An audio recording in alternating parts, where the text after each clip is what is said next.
Hello everyone, I am Dr. Shireen Saini, a dentist, a healthcare IT consultant, and a trainer by profession.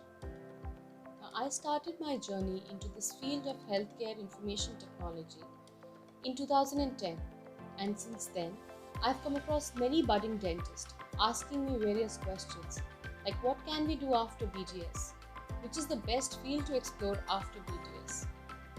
Should I opt for postgraduate in dental surgery, that's MDS, or should I opt for MHA or MPH? The endless list of questions goes on and on. Now, if you look at the academic year 2019 to 2020, the statistics as per the DCI site says that nearly 24 to 25,000 BDS graduates were admitted and only 5 to 6,000 MDS graduates or MDS seats were admitted during that academic year, which means that pursuing MDS after BDS is highly competitive.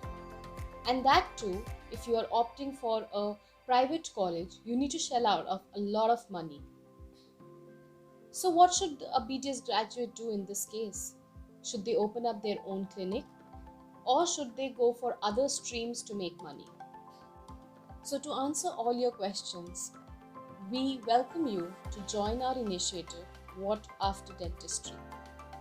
We are a team of dentists with healthcare management background, and we are here to guide you through various career options available after BDS. We believe that the right knowledge, the right information, and the right education can empower you to excel in any sphere of the healthcare industry. Our aim with What After Dentistry is to provide you with authentic information on various career paths, short-term trainings on life skills like productivity hacks, time management, etc., tips and tricks on how you can run your dental practice in today's digital world, and much more. So stay tuned. Please like, share, and subscribe to our YouTube channel, Facebook, and LinkedIn page so that you do not miss out on any content that we are going to post on our social media channels. We will see you soon. Until then, bye and good luck.